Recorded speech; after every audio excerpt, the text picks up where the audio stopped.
행복한 가정은 하나님의 뜻입니다. 아멘.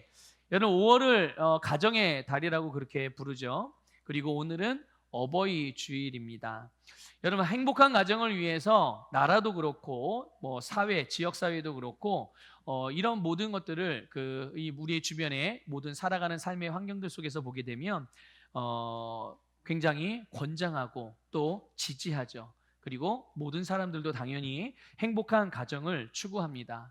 그런데 한 가지 안타까운 것은 세상은 무엇이 진짜 행복인지를 잘 모른다는 겁니다. 행복을 이야기하고 행복하라고 권장하고 또 어떤 그것을 그 행복한 가정을 위해서 여러 가지 다양한 제도들도 만들긴 하지만 진짜 사람들에게 행복한 것이 무엇인지, 진짜 행복인지를 세상은 정확하게는 알지 못해요.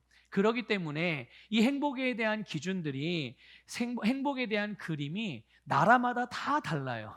나라마다 다 다르고 또 나라마다 다른 것만이 아니고요. 지역마다 또 다 다릅니다. 또 시대마다도 다르고 각자가 생각하는 행복의 기준들이 다 달라요.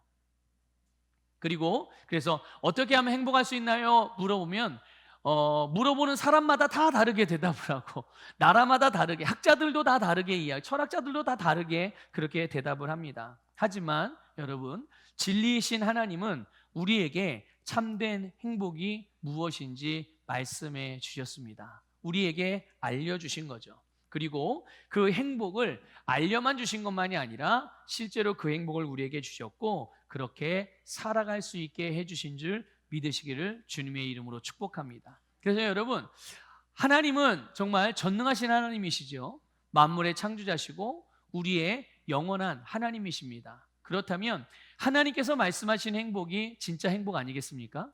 세상이 어떤 다양한 모양의 행복의 모양과 그림을 보여준다고 하더라도 그것은 진짜가 아니라는 거예요. 진짜는 하나님으로부터 또 하나님이 알려주시는 거니까 여러분의 심령 속에 하나님이 주시는 말씀을 따라, 하나님께서 알려주시는 말씀을 따라 여러분 안에도 그 행복에 대한 가장 행복한 그림을 그리시고 그 행복을 누리는 복된 삶이 되시기를 주님의 이름으로 축복합니다. 오늘 본문 말씀을 통해서 이제 우리는 하나님께서 우리가 행복하기를 원하시는 것들을 깨닫게 됩니다. 또 그 행복을 우리에게 주셔서 그 행복을 위한 본질, 우리의 중심과 태도를 오늘 말씀을 통해서 다루어 주시게 될 텐데 여러분, 여러분의 심령을 겸손하게 또 배움의 영으로 기능하셔서 여러분의 오늘의 말씀을 통하여 하나님의 뜻대로 아름답게 빚어져 가기를 주님의 이름으로 축복합니다. 먼저 여러분이 행복한 삶을 살아가는 것, 이건 단순히 여러분만 원하는 게 아니라 그것이 바로 하나님의 뜻이라는 것을 여러분 혹시 알고 계십니까? 하나님은 여러분이 행복하기를 원하십니다. 그리고 여러분의 가정도 행복하기를 원하세요. 그러니까 여러분, 이것이 우리를 향한, 나를 향한 하나님의 뜻이구나라는 것들을 굳게 믿을 수 있기를 축복합니다. 오늘 본문 13절에 보면 모세가 이렇게 말합니다. 오늘 내 행복을 위하여 하나님의 말씀을 지킬 것을 말하고 있어요. 여러분, 성경이 말하는 하나님께서 우리에게 주신 그 행복, 그것은 단순히 우리가 일반적으로 생각하는 좋은 느낌이나 행복감, 그 이상이라는 것을 깨달으시길 바랍니다. 하나님께서 우리에게 주신 행복, 하나님의 자녀인 우리로 하여금 누릴 수 있게 해주신 행복은 실질적인 선한 열매입니다. 또 다른 말로 표현하면 좋은 결실을 맺는 것이 바로 행복이죠. 그것을 한마디로 이렇게 말할 수 있습니다. 바로 형통한 삶입니다. 여러분, 형통한 삶을 살아가는 것이 바로 행복이에요. 보통 사람들은 생각해요. 그러면 형통하다고요? 그럼 내가 하는 일이 뭐든지 다 잘 되고 뭐든지 문제가 없고 막힘이 없고 주변의 상황과 환경과 조건들이 하여튼 내가 원하는 다 되겠네요. 이것을 형통이라고 생각을 해요. 그런데 하나님의 말씀 안에서 보면, 하나님의 말씀을 보면 우리의 생각과 세상의 기준과 형통의 기준이 조금 다릅니다. 아니, 조금 다른 게 아니라 많이 달라요. 그래서 사람들이, 그리스도인들조차도 어떤 그리스도인들은 그런 것들 때문에 말씀과 부딪히는 거예요. 그래서 하나님을 온전히 신뢰하지 못하는 이들도 있어요. 아니, 예수님을 믿으면 하나님의 자녀로 거듭나면 인생이 좋아지고 행복해지고 형통하다고 그러는데 왜 저는 형통하지 않나요? 이렇게 생각을 해요. 믿어도 별로 달라지는 게 없잖아요.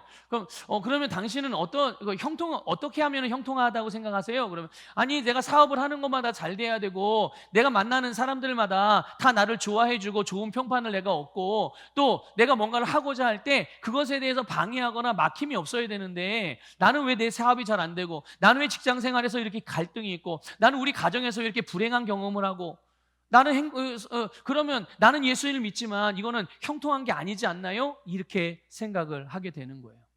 그런데 여러분, 가만히 우리가 하나님의 말씀을 보면 하나님께서 우리에게 형통한 자라고 말씀을 하세요. 그리고 하나님이 말씀하시는 형통은 어떤 사람들이 형통한 건지를 정확하게 우리에게 알려주시죠. 자, 여러분 성경에서 여러분 요셉을 알 것입니다. 요셉 아시죠? 네, 요셉 같은 경우는 형들에 의해서 애굽의 노예로 팔려가게 됩니다. 그러면 여러분 그 인생을 생각해 보세요. 어린 요셉이 형들의 시기와 질투에 의해서 애굽의 종살이를 하게 돼요. 애굽 사람들의 그 애굽에 있는 장군의 종살이로 노예로 팔려가게 되는 거예요. 그러면 우리가 생각해 볼 때 그 요셉의 인생은 형통한 인생입니까? 불행한 인생입니까? 여러분이 그런 상황에 처했다고 생각해 보세요. 우리의 형제들이 아니 우리의 부모가 나를 팔았어. 에? 여러분 살 수 있겠습니까? 못 살 것 같아요. 제가 생각할 때는 그냥 살아 있는 것만으로도 대단한 것 같아요. 만약 그런 상황에 있는 사람이 있다면. 자, 그런데 성경은 그런 요셉을 형통하다고 말합니다. 자, 보세요. 요셉의 결과를 아시죠? 마지막을. 요셉이 나중에 어떻게 되죠? 네, 애굽의 국무총리가 된단 말이에요. 애굽의 총리가 되어져요. 정말 그가 이 세상에서 올라갈 수 있는 최고의 지위에 올라가잖아요. 그런데 하나님은 그때 그를 형통하다고 말씀하신 게 아니에요. 하나님이 요셉을 형통하다고 말씀하실 때는 형들에 의해서 팔려가가지고 애굽의 보디발 장군의 종살이를 노예 생활을 하는 그때에 하나님이 그에게 형통하다라고 말씀합니다. 여러분 이상하지 않습니까? 아니 노예 생활을 하고 있고 가정에서 큰 상처를 입고 부정적인 경험을 하고 정말 맑은 인생이 나락으로 떨어졌는데 나락으로 떨어진 것 같은데 그 인생을 하나님이 형통한 자라고 말씀을 하고 계시니 자 그러면 하나님께서 그를 형통한 자라고 말씀하신 이유가 무엇일까요? 그것은 다른 게 아닙니다. 딱 한 가지예요. 그렇지만 가장 중요한 거 하나님이 그와 함께 하셨다는 사실입니다. 믿습니까 여러분? 정말 이것을 우리 서목의 모든 성도님들이 정말로 믿으시기를 주님의 이름으로 축복합니다. 자, 말씀으로 확인을 해볼게요. 창세기 39장 2절을 볼게요. 같이 읽어보겠습니다. 시작. 여호와께서 요셉과 함께 하심으로 그가 형통한 자가 되어 그의 주인 애굽 사람의 집에 있으니 아멘. 예. 그가 뭘 해서 형통한 게 아니에요. 하나님이 함께 하시니까 그 사람이 어떤 사람이에요? 형통한 사람이래요. 예. 형통하게 뭘 했다가 아니라 그냥 그 사람 자체가 형통한 사람이에요. 자, 여러분 하나님이 여러분과 함께 하십니까? 정말 믿으십니까? 그럼 여러분이 형통한 자가 맞나요? 네, 이것을 믿으시길 축복합니다. 여러분이 교회 나올 때도 이 시간 예배드리는 이 순간에도 여러분이 집에 가서도 여러분의 사업장과 직장생활 다니는 직장 가운데서도 여러분이 이웃 사람들과 만날 때에도 여러분 자신이 하나님과 함께함으로 하나님이 나와 함께함으로 내가 오늘도 지금 이 일을 하는 가운데도 지금 예배를 드리는 가운데도 내가 밥을 먹는 가운데도 나는 형통한 자구나 이렇게 인식하며 살아가시기를 주님의 이름으로 축복합니다. 자, 그런데 여러분 그냥 형통하다고 말만 한 게 아니에요. 형통한 뭔가 증거가 있잖아요. 증거가 있어야 될 거 아니겠어요? 자, 하나님께서 그와 함께 하심이 이제는 요셉이 하는 모든 일에 좋은 열매들로 나타났다는 것입니다.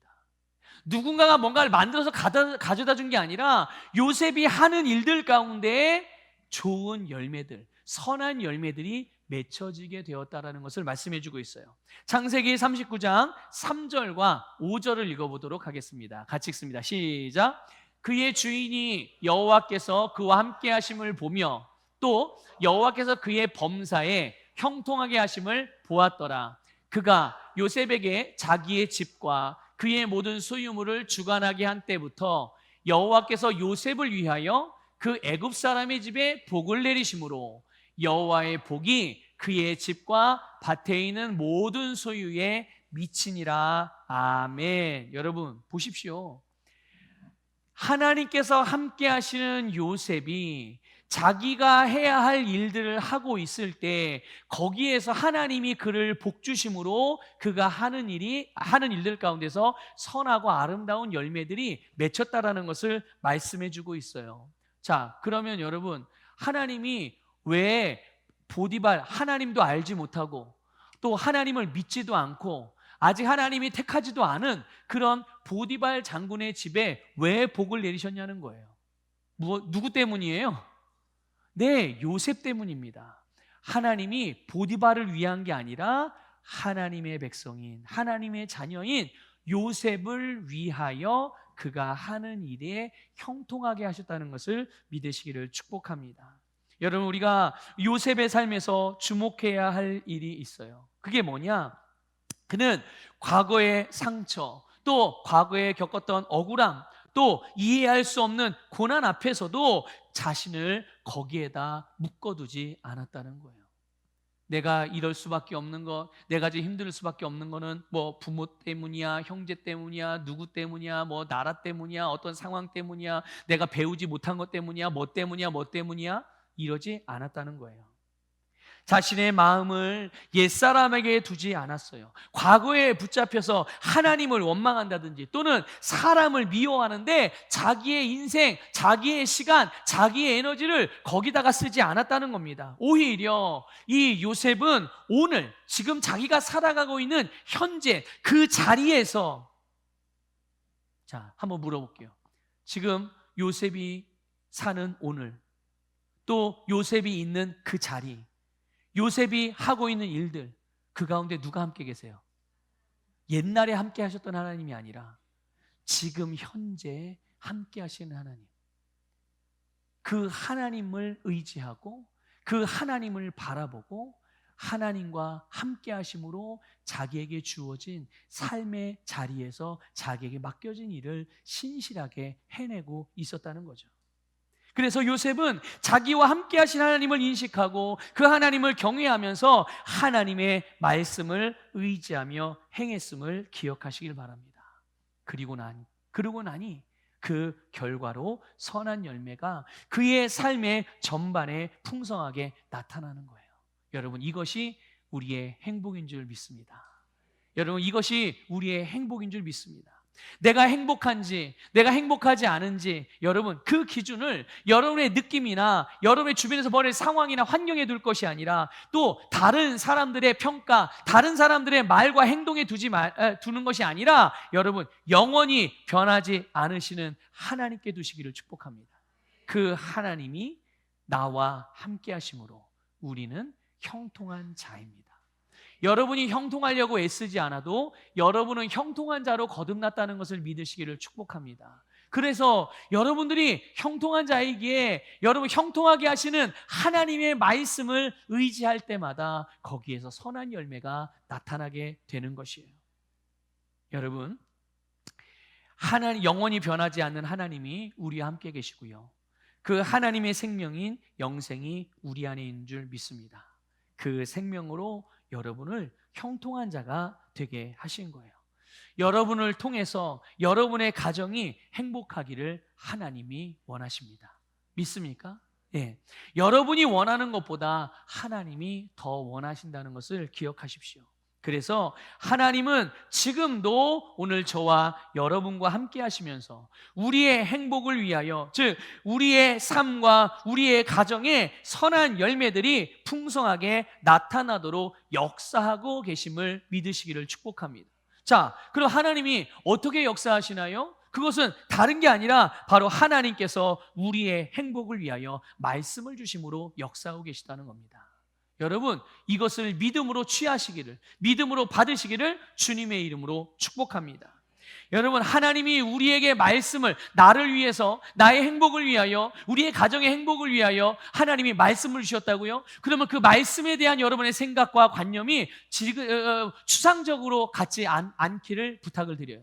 말씀은 절대로 추상적인 게 아닙니다. 추상적인 이념이 아니고 또 도덕률도 아니고 여러분 윤리 규범이 아니란 말입니다. 실제적으로 역사하시는 하나님의 능력이 말씀이며 그 하나님이신 말씀은 분명하게 살아있고 운동력이 있고 우리의 삶을 실제로 변화시키는 하나님의 역사하심 그 자체가 하나님의 말씀인 거예요. 그래서 누구든지 믿음으로 말씀을 따라 행할 때 그 말씀의 결과를 경험하게 되는 줄 믿습니다. 여러분 믿음으로 말씀을 따라 행하시길 바랍니다. 본문 12절에서 모세가 묻습니다. 이스라엘아, 내 하나님 여호와께서 내게 요구하시는 것이 무엇이냐? 마치 부모가 사랑하는 자녀의 행복을 위하여 네가 뭐가 필요한지 내가 알려주마. 이렇게 그런 부모의 마음처럼 모세가 묻는 거예요. 그리고 이어서 말합니다. 하나님을 경외하고 그의 모든 도를 행하고 그를 사랑하고 마음과 뜻을 다하여 섬기라. 이제 한마디로 말하면 우리의 행복을 위해 가장 먼저 주신 말씀의 내용, 가장 중요한 말씀의 내용이 하나님을 경외하며 사랑하는 것입니다. 믿습니까, 여러분?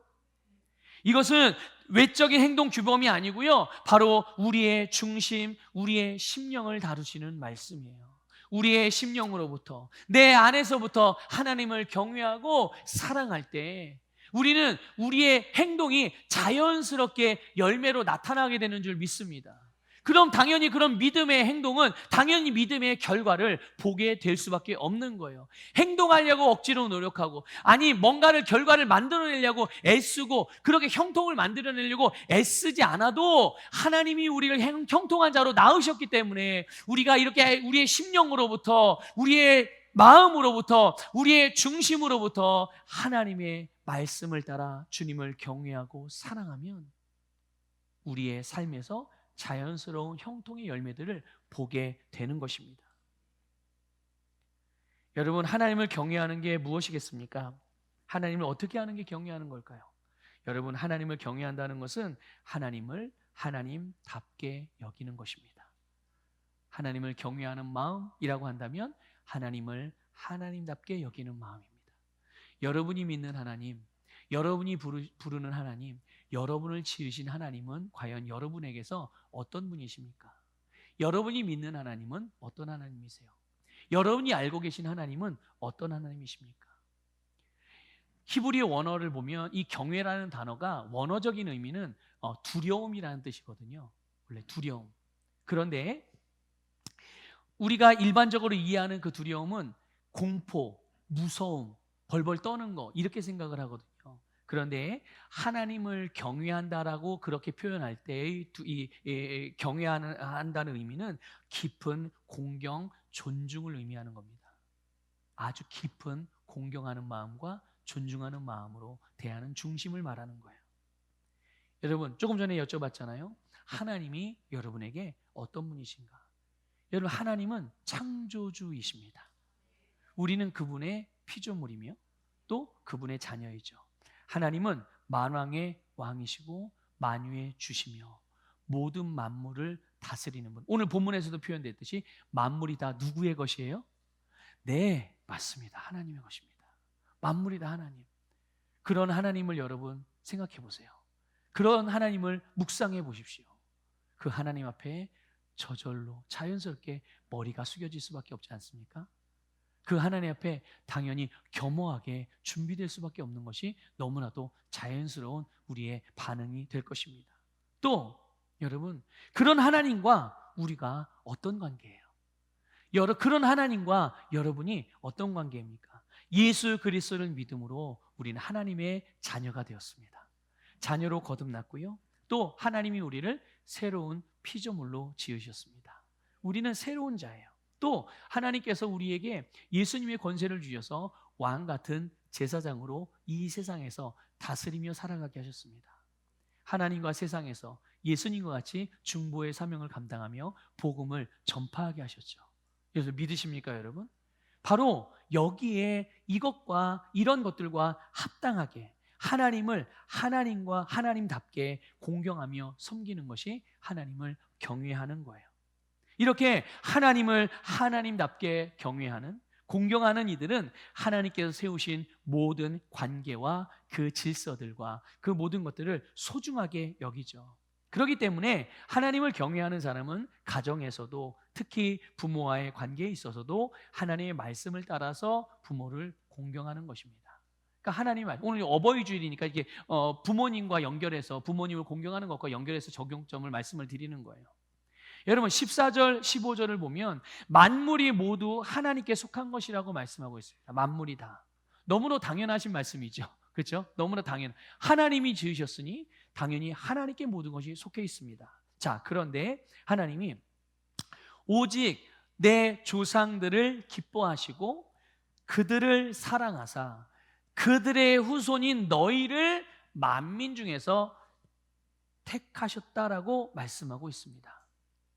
하나님께서 만물 가운데 또 그 수많은 사람들 가운데 우리를 이 땅에 보내주시기 위하여 하나님께서 먼저 우리의 부모님을 예비해 주셨고 그 부모님을 통하여 택한 우리를 이 땅에 존재하게 하셨다는 것을 믿으시기를 주님의 이름으로 축복합니다. 그렇게 보면 여러분, 하나님께서 우리를 선택하여 우리의 부모를 통하여 우리를 이 땅에 존재하게 하신 이 하나님의 섭리를 보게 되면 우리의 어떠함을 따라서 하나님이 역사하신 것이 아니에요. 하나님께서 하나님의 마음, 하나님의 본성, 하나님의 성품을 따라서 우리 각자를 향한 아름답고 선한 계획을 세우시고 그 계획을 이루시기 위하여 우리 부모님을 통로로 삼으셨다는 것을 믿으시기를 축복합니다. 예. 때로는 우리가 볼 때 부모님들이 연약해 보일 때도 있습니다. 또 부모님을 통해서 어떤 경우는 상처를 받았을 수도 있고 부정적인 경험들을 하신 분들도 있을 수 있습니다. 하지만 우리가 전능하신 하나님, 그 하나님의 주권과 섭리 안에서 믿어야 하는 한 가지가 있어요. 그게 뭐냐 하면 우리의 부모님은 하나님께서 우리를 위하여 세우신 통로라는 것입니다. 이것을 여러분 믿으시기를 축복합니다. 부모님은 우리를 위하여 하나님이 세우신 통로라는 말이에요. 우리가 부모님을 공경하는 것은 단지 혈연적인 부모에게 도덕적으로 윤리적으로 그렇게 효도하는 것만을 의미하는 것이 아닙니다. 부모를 공경하는 것은 하나님의 뜻을 따라서 모든 만물을 다스리시는 하나님의 주권과 하나님이 세우신 질서와 섭리를 인정하는 믿음의 증거인 것입니다. 무엇이요? 부모를 공경하는 것. 그냥 공경하는 게 아니라 하나님의 말씀을 따라서 공경할 때 그것이 우리가 전능하신 하나님의 주권을 인정하고 믿는 믿음의 증거라는 거예요. 여러분, 그래서 여러분이 권면을 드린다면 부모님을 이제부터는 영적으로 바라보시기를 권면을 드립니다.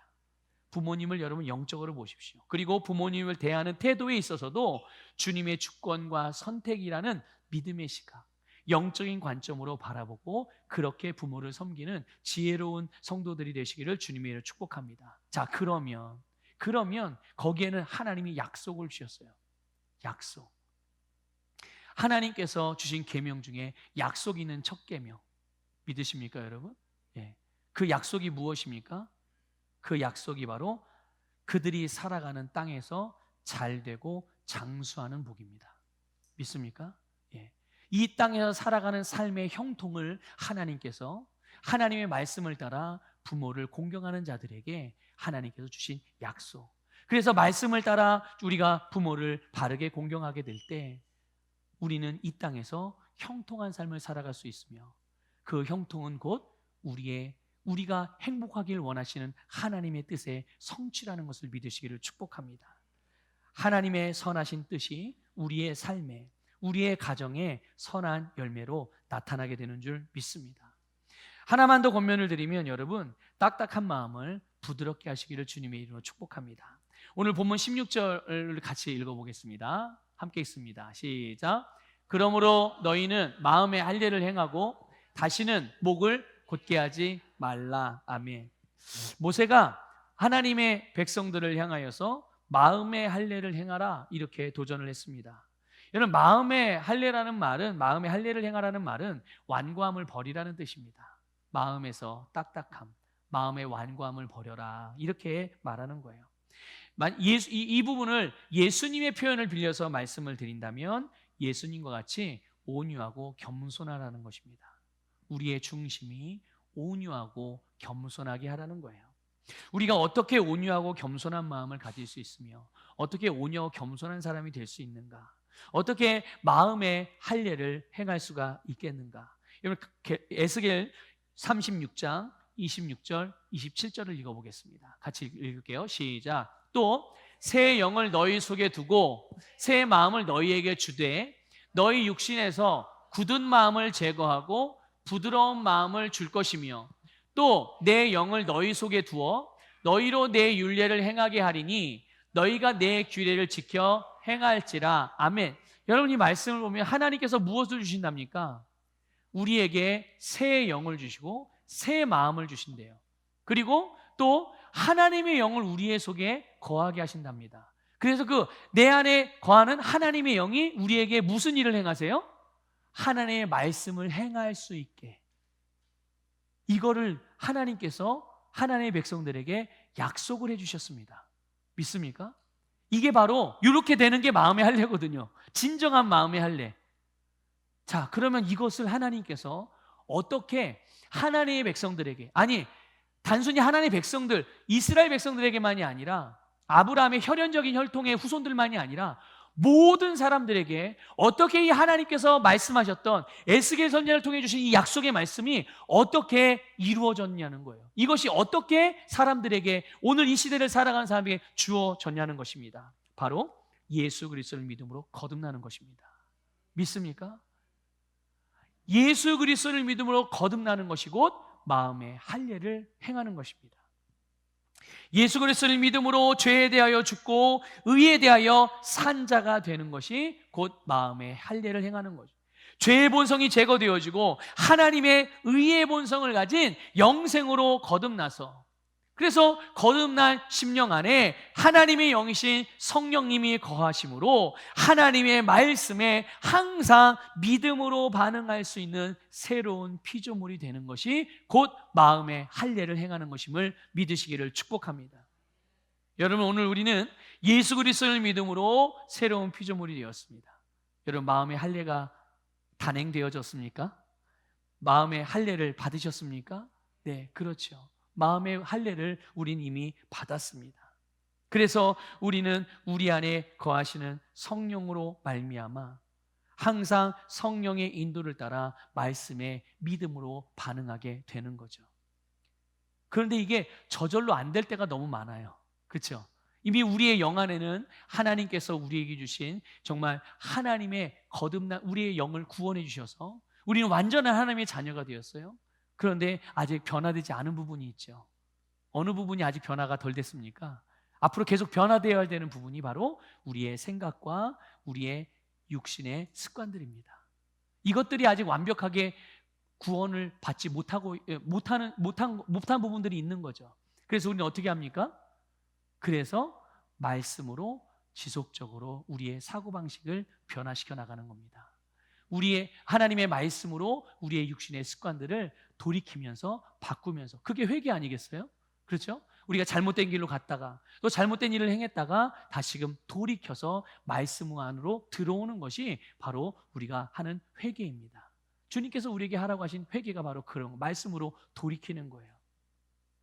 이제 거듭난 우리가 해야 할 마음의 할례, 그것이 있다면 이제 그것은 바로 우리의 마음, 우리의 생각이 우리의 거듭난 영과 똑같이 하나님의 말씀대로 반응할 수 있도록 말씀으로 새롭게 하는 것입니다. 그것이 바로 우리가 마음의 할례를 하는 거예요. 어떤 그리스도인들은 하나님의 말씀을 무거운 짐으로 여기는 경우도 있고, 또 내가 원하는 것을 못하게 하는, 속박하는 그런 말씀, 주제, 제한, 이렇게 생각을 해요. 그렇지만 여러분, 그것은 정말 하나님의 말씀에 대한 무지 또는 아니면 오해하는 것입니다. 하나님의 말씀은 우리를 속박하기 위해 주신 게 아니라 오히려 반대죠. 우리를 자유케 하기 위하여 하나님께서 말씀을 주신 겁니다. 하나님의 말씀은 우리를 참된 행복으로 인도하는 우리의 발의 등불이며 내 길의 빛이라는 것을 믿으시기를 주님의 이름으로 축복합니다. 그래서 말씀은 우리를 항상 가장 좋은 길, 가장 행복한 삶을 살 수 있게 해주는 내비게이션과도 같은 거예요. 우리가 목적지를 찍죠, 내비게이션에다. 그러면 그 내비게이션이 가장 좋은 길, 가장 빠른 길, 가장 정확한 길로 우리에게 안내를 해주잖아요. 우리의 목적지, 하나님의 나라, 하나님의 뜻, 우리를 향한 부르심, 그것에다가 우리가 목적지를 찍고, 그리고 우리가 하나님의 말씀을 펼치게 되면 그 말씀이 그곳으로 우리를 안내해 주는 거예요. 알려주는 거죠. 이쪽 이만큼 갔으면, 뭐 500m 갔으면 우회전하십시오. 우회전하다가 300m 가서 좌회전하십시오. 뭐 이런 식으로 하나님의 말씀이 우리의 살아가는 행복을 위한 길을 알려주는 것입니다. 그뿐만이 아닙니다. 하나님의 말씀은, 우리를 위해서 하나님이 주신 하나님의 말씀은 악한 세력이나 악한 영향력으로부터 우리를 보호하고 지켜주는 안전장치이고 사랑의 울타리인 줄 믿습니다. 또 우리로 하여금 진정한 기쁨의 삶을 살게 하는 하나님이 주신 은혜의 수단이 곧 말씀인 것입니다. 여러분, 기차 아시죠? 기차를 가만히 생각해 보세요. 기차가 가장 기차다울 수 있을 때가 언제입니까? 기차가 기차로서 가장 자유롭고 탁월할 수 있는 때, 그것은 바로 기차가 선로 위에서 달릴 때입니다. 만일 기차가 선로 밖으로, 선로에서 이탈하게 되면 어떤 일이 벌어지죠? 사고가 난다든지, 아니면 기차는 기차로서의 목적을 상실하는 거예요. 여러분, 기차를 왜 만듭니까? 사람이 기차를 왜 만들죠? 왜 만들었어요? 운송수단으로 만드는 거예요. 어느 목적지까지 짐을 싣든지 사람이 가든지 이동을 시키기 위하여, 이동을 하기 위하여 만든 건데, 기차가 선로를 이탈하면 목적도 상실하고 그냥 말 그대로 고철이에요. 아니, 고철이면 물론 고철만의 가치가 있어요, 없어요? 고철도 고철만의 가치가 있죠. 그런데 그 고철의 가치를 갖게 하기 위하여 그 많은 돈을 들여서 기차를 만들었습니까? 아니죠. 예. 기차는 선로 위에 있을 때 가장 가치를 빛나게 발휘할 수 있음을 믿으시기를 바랍니다. 이처럼 여러분, 하나님께서 우리로 하여금 가장 행복한 삶, 가장 행복한 가정을 이루기 위해서 주신 것이 바로 말씀인 거예요. 그 말씀 위에서 걸을 때, 그 말씀 안에 거할 때, 그 말씀을 따라 행할 때 바로 우리의 모든 삶에는 하나님께서 우리에게 계획하신 행복이 우리에게 그대로 이루어지고, 결국 우리의 모든 삶에서 형통의 열매인 선하고 아름다운 열매들이 가득가득 맺혀지게 되는 줄 믿습니다. 그래서 우리는 말씀 안에 거함으로 그 안에서 진정 만족하고 자유한 삶을 누릴 수 있으며 가장 탁월한 삶을 살아갈 수가 있는 것입니다. 하나님의 말씀은 우리의 행복을 위해 주신 하나님의 선물이에요. 이제 여러분, 거듭난 우리의 영은 언제나 말씀에 믿음으로 반응한다는 것을 기억하시길 바랍니다. 여러분의 영, 혹시 여러분의 영이 느껴지시나요? 여러분의 거듭난 영이 느껴지세요? 이게 보입니까, 눈에? 안 보이죠. 느껴지지 않고 보이지 않지만 여러분의 영이 거듭났어요. 그리고 여러분의 영은 이미 하나님의 모든 말씀에 100% 믿음으로 반응합니다. 믿습니까? 그러니까 이렇게 표현해볼게요. 예로 반응합니다. 항상 하나님의 말씀에 노가 없어요, 여러분의 거듭난 영은.